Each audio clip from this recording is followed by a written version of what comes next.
بسم اللہ الرحمن الرحیم۔ محترم ناظرین، السلام علیکم۔ آج کی ویڈیو میں ہم آپ کو بتائیں گے کہ بنی اسرائیل کون ہیں، کس نبی کی اولاد ہیں، اور حضرت ابراہیم علیہ السلام سے لے کر ملک اسرائیل کے وجود تک بنی اسرائیل کی 4000 سالہ تاریخ بیان کریں گے۔ حضرت ابراہیم علیہ السلام 2200 قبل مسیح ملک بابل یعنی عراق کے ایک قصبہ ار میں پیدا ہوئے۔ اس وقت بابل پر نمرود کی حکومت تھی۔ آپ علیہ السلام نے نمرود اور اپنی قوم کو توحید کی دعوت دی، لیکن وہ اپنی ہٹ درمی پر ڈٹے رہے۔ اپنی بت پرست قوم اور نمرود کی طرف سے انتہائی مخالفت اور مایوسی کے بعد آپ ہجرت کر کے شام چلے گئے۔ کچھ عرصہ وہاں رہنے کے بعد آپ علیہ السلام ہجرت کر کے فلسطین چلے گئے اور وہاں کے ایک علاقے ہیبرون میں سکونت اختیار کی، جو یروشلم یعنی بیت المقدس کے قریب ہے اور آج کل اسے الخلیل کہا جاتا ہے۔ آپ علیہ السلام اپنی بیوی حضرت سارہ کو لے کر تبلیغ کے سلسلے میں مصر بھی گئے تھے۔ جب آپ علیہ السلام مصر پہنچے تو مصر کے بادشاہ کے سپاہی آپ کو اور حضرت سارہ کو پکڑ کر بادشاہ کے پاس لے گئے۔ بادشاہ نے جب حضرت سارہ کے حسن و جمال کو دیکھا تو غلط ارادے سے ان کی طرف ہاتھ بڑھایا۔ حضرت ابراہیم علیہ السلام نے اللہ تعالیٰ سے دعا کی کہ اے اللہ میرے حرم کی حفاظت فرما۔ اسی وقت اس بادشاہ کا ہاتھ لکڑی کی طرح خشک ہو گیا۔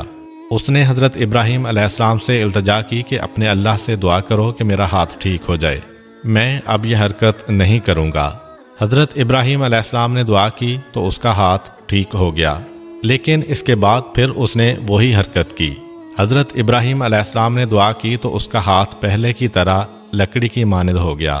اس نے پھر حضرت ابراہیم علیہ السلام سے درخواست کی کہ اپنے اللہ سے کہو کہ میرا ہاتھ ٹھیک کر دے۔ حضرت ابراہیم علیہ السلام نے کہا کہ میں اب اس شرط پر دعا کروں گا کہ تم دوبارہ اگر ایسی حرکت کرو گے تو میں تمہارے لیے دعا نہیں کروں گا۔ اس نے وعدہ کیا اور حضرت ابراہیم علیہ السلام نے دعا کی تو اس کا ہاتھ ٹھیک ہو گیا۔ بادشاہ حضرت ابراہیم علیہ السلام کے جلال سے مغلوب ہو گیا۔ اس نے آپ علیہ السلام اور حضرت سارہ کی بڑی عزت و تکریم کی اور کہا کہ آپ ہمارے ملک میں بے خوف و خطر رہیں، آپ کے جان و مال کی حفاظت ہماری ذمہ داری ہوگی۔ جب حضرت ابراہیم علیہ السلام نے وہاں سے جانے کا ارادہ کیا، بادشاہ نے کہا کہ میری ایک خواہش ہے، میں چاہتا ہوں کہ اپنی بیٹی کو آپ کی بیوی حضرت سارہ کو بطور کنیز عطا کر دوں۔ حضرت ابراہیم علیہ السلام نے اس کی پیشکش کو قبول کیا۔ بادشاہ کی یہ بیٹی کوئی اور نہیں بلکہ حضرت ہاجرہ تھیں، جن کو بعد میں حضرت ابراہیم علیہ السلام نے اللہ تعالیٰ کے حکم سے بیوی کا درجہ دیا، اور انہی کے بطن سے اللہ تعالیٰ نے آپ علیہ السلام کو حضرت اسماعیل علیہ السلام عطا کیے تھے۔ حضرت اسماعیل علیہ السلام کی پیدائش کے بعد حضرت سارہ کو جناب ہاجرہ سے حسد ہونے لگا اور ان کا رویہ ان کے ساتھ کافی تبدیل ہو گیا، جس کے بعد اللہ تعالیٰ کے حکم سے حضرت ابراہیم علیہ السلام اپنی بیوی حضرت ہاجرہ اور اپنے بیٹے اسماعیل علیہ السلام کو مکہ میں چھوڑ آئے اور خود واپس حضرت سارہ کے پاس آ کر رہنے لگے۔ کچھ عرصہ بعد اللہ تعالیٰ نے حضرت سارہ کے بطن سے آپ علیہ السلام کو ایک اور بیٹا عطا فرمایا، جن کا نام تھا حضرت اسحاق علیہ السلام۔ جب حضرت ابراہیم علیہ السلام کے دونوں بیٹے حضرت اسحاق اور حضرت اسماعیل علیہ السلام جوان ہوئے تو آپ علیہ السلام نے شام کے علاقے میں حضرت اسحاق علیہ السلام، عرب میں حضرت اسماعیل علیہ السلام اور بحیرہ مردار کے قریب صدوم نامی بستی کے علاقے میں اپنے بھتیجے حضرت لوط علیہ السلام کو مقرر کیا تاکہ وہ ان علاقوں میں تبلیغ دین کا فریضہ انجام دیں، اور خود آپ علیہ السلام فریضہ دین کی انجام دہی کے جائزہ کے لیے وقتاً فوقتاً ان علاقوں کا دورہ کیا کرتے تھے۔ روایت میں ہے کہ تمام عرب جناب اسماعیل علیہ السلام کی اولاد ہیں اور اکثر عجم جناب اسحاق علیہ السلام کی اولاد ہیں۔ حضرت اسحاق علیہ السلام کے دو بیٹے تھے، ایک کا نام عیس یا عیسو اور دوسرے حضرت یعقوب علیہ السلام تھے۔ حضرت یعقوب علیہ السلام 2046 قبل مسیح میں پیدا ہوئے۔ حضرت یعقوب علیہ السلام کا ایک لقب اسرائیل بھی ہے۔ اسرائیل دو لفظوں سے مرکب ہے، اسرا اور ایل۔ عبرانی زبان میں اسرا کے معنی ہیں عبد اور ایل کے معنی ہیں اللہ، تو اس طرح اسرائیل کے معنی ہوئے عبداللہ۔ حضرت یعقوب علیہ السلام کے 12 بیٹے تھے، جن میں سے ایک حضرت یوسف علیہ السلام تھے۔ انہیں 12 بیٹوں اور ان کی آگے چلنے والی نسل کو بنی اسرائیل کہا جاتا ہے۔ حضرت یوسف علیہ السلام 1906 قبل مسیح میں پیدا ہوئے۔ 17 سال کی عمر میں آپ کے بھائیوں نے آپ کو کنویں میں پھینکا۔ پھر مصر کے بازار میں بکنے کے بعد آپ زلیخا کے گھر پہنچے اور 4 سال وہاں رہنے کے بعد 9 سال قید میں گزارے، اور پھر فرمان روائے مصر نے آپ کو اپنا وزیر بنا لیا۔ جناب یعقوب علیہ السلام اپنی اولاد سمیت اپنے اصلی وطن فلسطین و شام سے ہجرت کر کے اپنے فرزند یوسف علیہ السلام کے پاس مصر میں تشریف لے گئے۔ مصر میں بنی اسرائیل کو بڑی عزت و احترام سے رکھا گیا، اور یہاں سے ان کے شاہانہ دور کا آغاز ہوا، جو 1550 قبل مسیح سے 1866 قبل مسیح تک 316 سال جاری رہا۔ ان لوگوں کو دریائے نیل کے کنارے مصر کے زرخیز ترین علاقے میں ٹھہرایا گیا کہ آپ لوگ ہمارے خاص مہمان ہیں۔ تاریخ میں ملتا ہے کہ وہ بادشاہ جس نے خواب دیکھا تھا وہ مصری نہیں تھا بلکہ عرب کا رہنے والا تھا، اور ایک خانہ جنگی کے دوران اس نے مصر پر قبضہ کیا تھا، اس لیے اسے فرعون نہیں کہا جاتا تھا بلکہ عزیز مصر کہا جاتا تھا، اور عربی لوگ اس کو امالکہ بولتے تھے۔ 1550 قبل مسیح میں مصر کے مقامی لوگوں نے، جنہیں قبطی کہا جاتا ہے، عزیز مصر کے خلاف بغاوت کر دی اور اس کا تختہ الٹ دیا۔ اب بنی اسرائیل عزیز مصر کے تو چہیتے تھے، لیکن اس کا تختہ الٹنے کے بعد قبطیوں نے انہیں غلام بنا لیا اور ان پر خوب ظلم و ستم ڈھائے۔ ان کے مردوں سے کھیتی باڑی کا کام لیا جاتا، حتیٰ کہ ایک ایسا وقت بھی آیا کہ بنی اسرائیل کے بیٹوں کو مار دیا جاتا اور ان کی بیٹیوں کو غلامی کے لیے زندہ رکھا جاتا۔ یہی وہ زمانہ تھا جب مصر پر رامسیس ثانی نام کا فرعون حکومت کرتا تھا۔ ایک دفعہ اس نے خواب میں دیکھا کہ آسمان سے آسمانی بجلی گری۔ اس نے تمام قبطیوں کے گھروں کو جلا دیا، لیکن بنی اسرائیل کے گھروں کو کچھ نہ ہوا۔ اس نے تمام نجومیوں کو بلایا اور اپنے خواب کی تعبیر پوچھی۔ نجومیوں نے کہا کہ بنی اسرائیل میں ایک ایسا بچہ پیدا ہونے والا ہے جو تمہاری سلطنت کو ختم کر دے گا۔ چنانچہ اس کے بعد فرعون کے حکم پر بنی اسرائیل کے بچوں کو قتل کیا جانے لگا، یہاں تک کہ اللہ تعالیٰ کو بنی اسرائیل کی حالت زار پر ترس آیا، اور 1391 قبل مسیح میں حضرت موسیٰ علیہ السلام ایک مسیحا بن کے دنیا میں تشریف لائے۔ 1550 قبل مسیح سے 1310 قبل مسیح تک 240 سال بنی اسرائیل کی غلامی کا دور جاری رہا۔ حضرت موسیٰ علیہ السلام نے بہت کوشش کی کہ فرعون کسی طرح ہدایت حاصل کر لے، لیکن راہ راست پر نہ آیا تو حضرت موسیٰ علیہ السلام خفیہ طریقے سے بنی اسرائیل کو لے کر بحیرہ احمر کے ساحل پر پہنچے۔ جب فرعون کو اس کا پتہ چلا تو وہ اپنے لاؤ لشکر سمیت حضرت موسیٰ علیہ السلام اور بنی اسرائیل کا پیچھا کرتے ہوئے ان کے قریب پہنچ گیا۔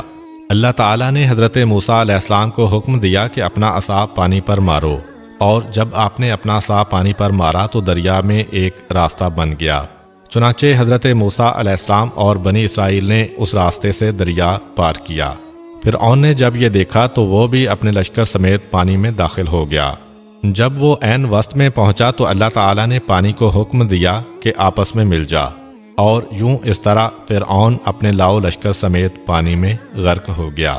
مصر سے نکلنے کے بعد حضرت موسیٰ علیہ السلام نے بنی اسرائیل سے کہا کہ وہ اپنے آباء و اجداد کی سرزمین فلسطین پر قابض قوم سے مقابلہ کریں اور اپنا وطن ان سے واپس حاصل کریں، لیکن غلامی کی زندگی گزار کر بنی اسرائیل ارادی طور پر بالکل کمزور ہو چکے تھے۔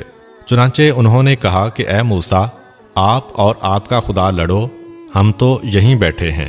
اللہ تعالیٰ ان پر غضبناک ہوا اور سزا کے طور پر ان کو صحرائے طیہ میں محصور کر دیا، اور وہ 40 سال تک اسی صحرا میں سرگرداں رہے۔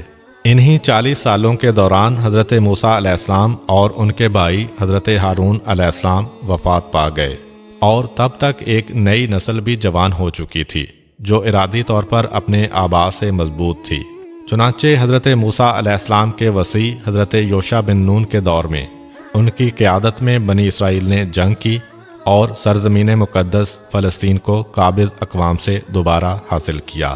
بنی اسرائیل کے 12 قبائل تھے۔ اب یہاں پہنچنے کے بعد انہوں نے بجائے اس کے کہ مرکزی حکومت بناتے، ہر ایک قبیلے نے اپنا اپنا زمین کا ٹکڑا آباد کر لیا۔ جیسا کہ آپ جانتے ہیں کہ حضرت موسیٰ علیہ السلام کے دور میں بھی ان کی آپس میں نہیں بنتی تھی، اور اللہ تعالیٰ کے حکم سے حضرت موسیٰ علیہ السلام نے ان 12 قبائل کے لیے پانی کے علیحدہ علیحدہ 12 چشمے جاری کیے تھے۔ ان قبائل کی آپس میں نہیں بنتی تھی۔ اب ظاہر سی بات ہے کہ جب آپس میں لڑیں گے تو کمزور تو ہوں گے۔ چنانچہ ایک وقت ایسا آیا کہ جن لوگوں کو انہوں نے مار بھگایا تھا انہوں نے حملہ کر کے سرزمین فلسطین پر دوبارہ قبضہ کر لیا۔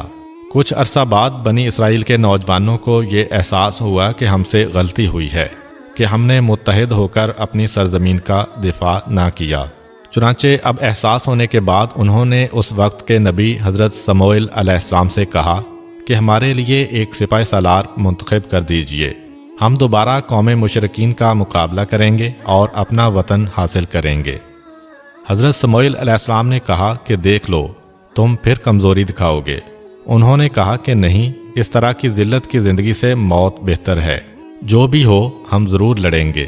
چنانچہ حضرت سموئیل علیہ السلام نے حضرت طالوت علیہ السلام کو ان کا سپاہ سالار مقرر کیا، اور یہ طالوت علیہ السلام کی سربراہی میں جنگ کے لیے روانہ ہوئے۔ جب دونوں فوجوں کا آمنا سامنا ہوا تو یہ لوگ دیوقامت بادشاہ جالوت کو دیکھ کر گھبرا گئے اور کہنے لگے کہ ہم تو اس کا مقابلہ نہیں کر سکتے۔ حضرت داؤد علیہ السلام جو اس وقت نوجوان تھے اور اپنے والد کی بھیڑیں چرایا کرتے تھے، وہ بھی اس لشکر میں شامل ہو گئے تھے۔ انہوں نے اپنی غلیل سے نشانہ لے کر ایک پتھر مارا جو جالوت کی پیشانی پر لگا، جس سے وہ موقع پر ہی ہلاک ہو گیا۔ جالوت کی موت کے ساتھ ہی اس کی فوج کے حوصلے پست ہو گئے اور وہ وہاں سے فرار ہو گئی۔ چنانچہ اس طرح بنی اسرائیل کو فتح نصیب ہوئی اور یہ ملک فلسطین پر قابض ہو گئے۔ اب یہاں سے ان کا سنہرا دور شروع ہو گیا۔ حضرت طالوت علیہ السلام نے 1024 قبل مسیح سے 1010 قبل مسیح تک 14 سال حکومت کی۔ انہوں نے اپنی بیٹی کی شادی حضرت داؤد علیہ السلام سے کی، اور یوں حضرت داؤد علیہ السلام حضرت طالوت علیہ السلام کے داماد بن گئے۔ 1010 قبل مسیح سے 970 قبل مسیح تک 40 سال حضرت داؤد علیہ السلام عہدہ نبوت کے ساتھ ساتھ بادشاہت کے مرتبے پر بھی فائز رہے۔ 970 قبل مسیح میں حضرت داؤد علیہ السلام کے سب سے چھوٹے بیٹے حضرت سلیمان علیہ السلام ان کے جانشین بنے۔ اللہ تعالیٰ نے حضرت سلیمان علیہ السلام کو عظیم سلطنت سے نوازا۔ آپ علیہ السلام کو ہواؤں پر تصرف حاصل تھا۔ آپ پرندوں کی بولیاں بھی جانتے تھے اور جن بھی آپ کے کنٹرول میں تھے۔ 970 سے 930 قبل مسیح تک 40 سال حضرت سلیمان علیہ السلام کی حکومت قائم رہی۔ ان کی وفات کے بعد ان کے بیٹوں نے ان کی سلطنت کو 2 حصوں میں تقسیم کر لیا، ایک مملکت اسرائیل اور ایک مملکت یہودا۔ مملکت اسرائیل مضبوط تھی، اس کا دارالحکومت سامرا بنا، اور یہودا کا دارالحکومت یروشلم یعنی بیت المقدس بنا۔ 738 قبل مسیح میں 286 سال قائم رہنے کے بعد شام کے قبائلی آشوریوں نے مملکت اسرائیل کو ختم کر دیا، لیکن مملکت یہودا بچی رہی۔ 587 قبل مسیح میں بابل کے بادشاہ بخت نصر نے مملکت یہودا پر حملہ کیا اور یروشلم کو بھی تباہ کر دیا، اور حضرت سلیمان علیہ السلام کا بنایا ہوا ہیکل سلیمانی بھی مسمار کر دیا۔ 587 سے 539 قبل مسیح تک 48 سال بابل کی سلطنت قائم رہی۔ اس دوران انہوں نے بہت سے لوگوں کو قتل کیا اور بہت سوں کو قیدی بنا کر بابل یعنی عراق لے گئے۔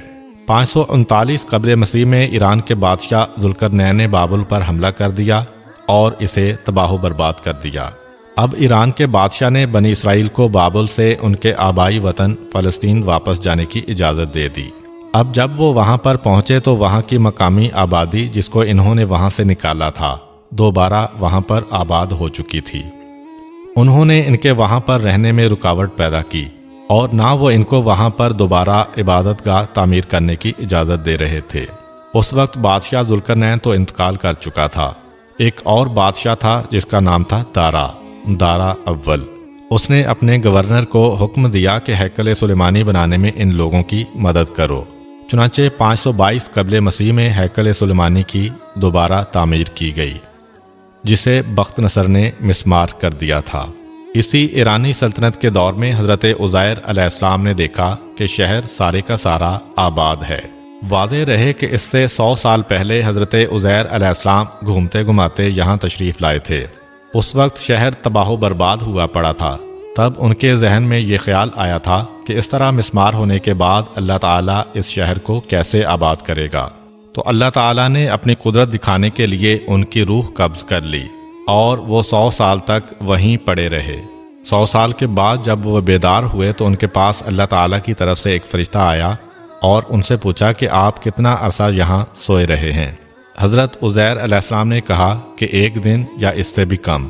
اس فرشتے نے کہا کہ آپ اپنے کھانے کی طرف دیکھیے کہ وہ بالکل تر و تازہ ہے، اور دوسری طرف اپنے گدھے کو دیکھیے کہ اس کی ہڈیاں بھی بوسیدہ ہو چکی ہیں۔ اب دیکھیے کہ اللہ تعالیٰ ان بوسیدہ ہڈیوں سے کس طرح دوبارہ جاندار کو پیدا کرتا ہے۔ دیکھتے ہی دیکھتے وہ گدھا دوبارہ زندہ ہو گیا اور چلنے لگا۔ اللہ تعالیٰ کی طرف سے یہ نشانی دیکھنے کے بعد ایک تازہ ایمان کے ساتھ آپ اپنی قوم کی ہدایت میں مصروف ہو گئے۔ انہوں نے تبلیغ دین کے سلسلے میں اپنی قوم میں اتنی محنت کی کہ یہودیوں کے ایک طبقے نے تو ان کو خدا کہنا شروع کر دیا تھا۔ 539 سے 334 قبل مسیح تک 205 سال بیت المقدس پر ایرانی سلطنت قائم رہی، اور 334 میں سکندر اعظم نے حملہ کر کے ایرانی سلطنت کا خاتمہ کر دیا۔ سکندر اعظم کی وفات کے بعد دوسرے یونانیوں نے اس سلطنت کو قائم رکھا، یہاں تک کہ 334 قبل مسیح سے 141 قبل مسیح تک 193 سال یونانی سلطنت قائم رہی۔ یونانی اس بات پر تلے ہوئے تھے کہ ہم اس علاقے سے یہودیوں کا خاتمہ کر کے رہیں گے، لیکن 141 قبل مسیح میں یہاں پر ایک اصلاحی تحریک اٹھی جس کا نام تھا مکابی تحریک۔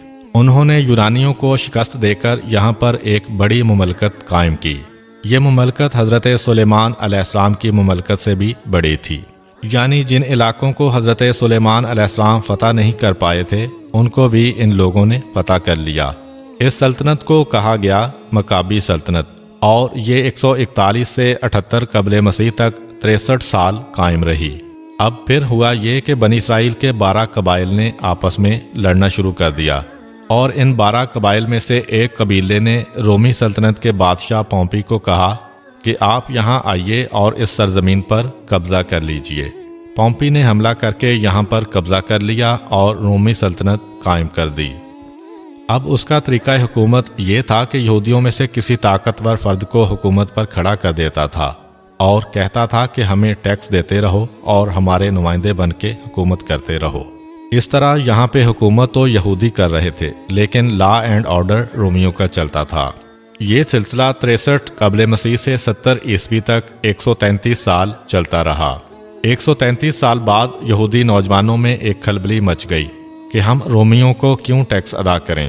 چنانچہ انہوں نے سوچا کہ ہم بغاوت کر کے سلیمانی سلطنت اور مکابی سلطنت کی طرح دوبارہ اپنی سلطنت قائم کریں گے۔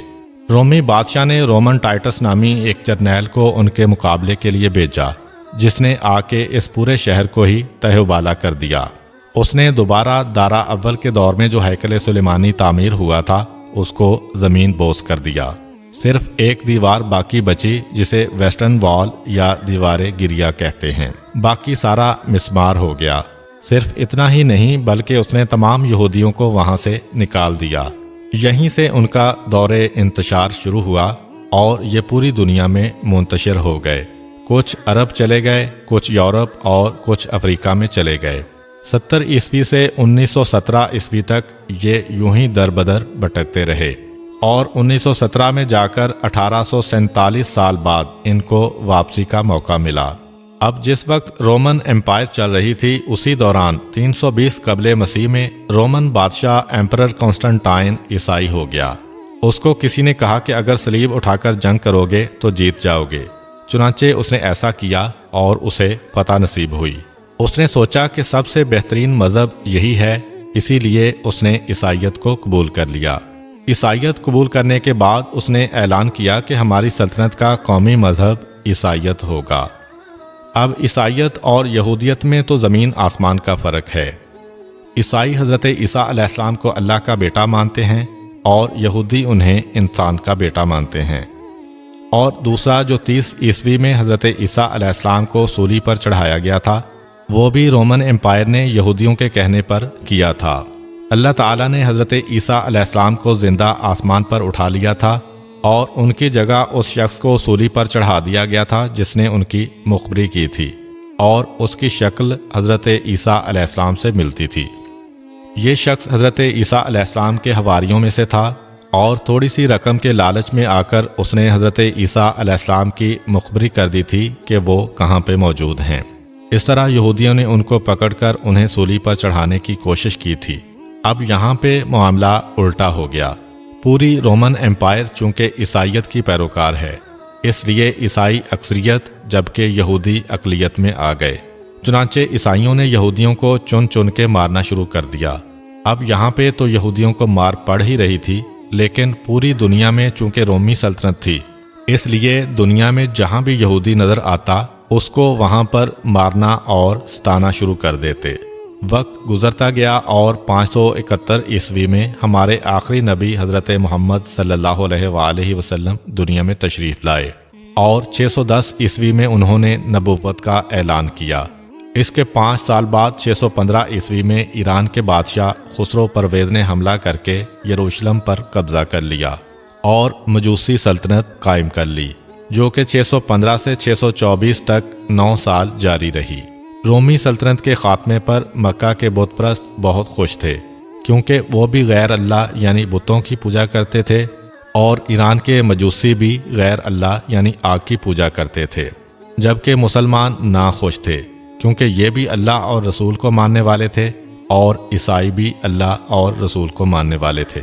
صرف 9 سال بعد 624 عیسوی میں رومیوں نے حملہ کر کے مجوسی سلطنت کا خاتمہ کر دیا اور رومی سلطنت دوبارہ قائم کر لی، جو کہ 624 سے 637 عیسوی تک 13 سال جاری رہی۔ دوسری طرف جزیرہ نمائے عرب میں جیسا کہ پہلے ذکر ہوا کہ 571 عیسوی میں رسول اکرم صلی اللہ علیہ وآلہ وسلم دنیا میں تشریف لائے، 610 عیسوی میں نبوت کا اعلان کیا، 622 میں ہجرت کر کے مدینہ چلے گئے، اور 632 عیسوی میں پورے جزیرہ نمائے عرب میں اسلام کو غالب کرنے کے بعد دنیا سے رخصت ہو گئے۔ اس کے بعد حضرت ابوبکر رضی اللہ عنہ خلیفہ بنے، اور انہوں نے اپنی خلافت کے آخری سال میں دمشق کی طرف فوج روانہ کی، اور جنگ یرموک ابھی شروع ہوئی تھی کہ ان کا انتقال ہو گیا۔ پھر حضرت عمر رضی اللہ عنہ خلیفہ بنے، 634 عیسوی میں انہوں نے مہم جوئی کا آغاز کیا، اور 637 عیسوی میں ایک معاہدے کے تحت بیت المقدس ان کے قبضے میں آ گیا۔ وہ معاہدہ یہ تھا کہ وہاں کے عیسائیوں نے کہا کہ اگر آپ ہماری جان و مال اور عزت و آبرو کو امان دیں گے تو ہم بیت المقدس آپ کے حوالے کر دیتے ہیں، کیونکہ ہماری کتاب میں لکھا ہوا تھا کہ ایک درویش بادشاہ کے ذریعے یہ شہر فتح ہوگا۔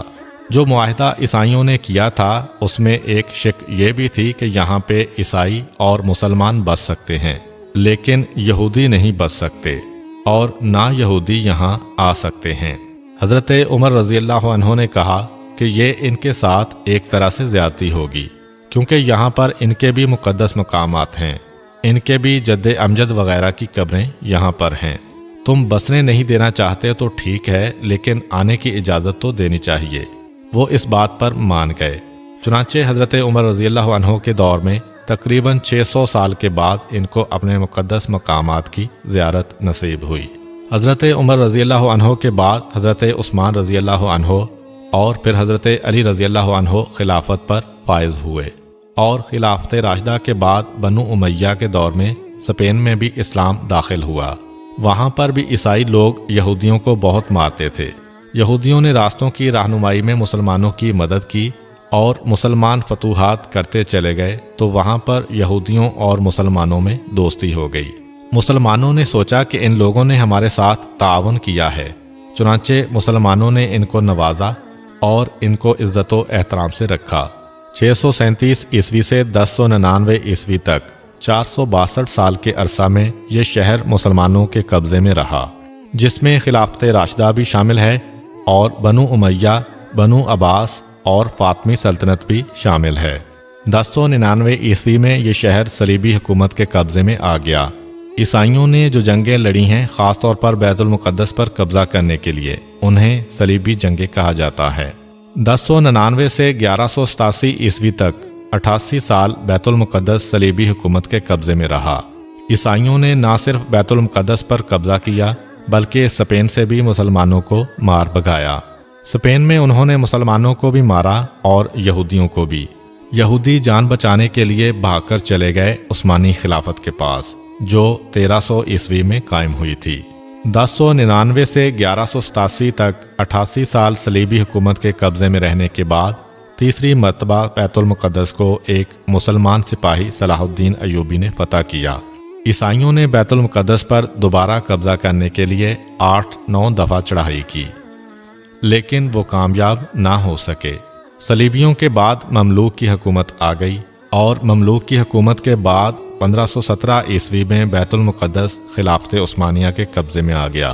1517 سے لے کر 1917 عیسوی تک 400 سال بیت المقدس خلافت عثمانیہ کے قبضے میں رہا، یہاں تک کہ 1917 میں بالفور ڈیکلیریشن کے تحت، جو کہ برطانوی حکومت کی طرف سے یہودیوں کے لیے فلسطین میں رہنے کا ایک اجازت نامہ تھا، یہ لوگ فلسطین آ گئے اور 31 سال کے بعد 1948 میں یہودیوں نے اپنی حکومت کا اعلان کر دیا اور اسرائیل کے نام سے ایک علیحدہ ملک بنا دیا گیا۔ ناظرین، یہ تھی بنی اسرائیل کی 4000 سالہ تاریخ۔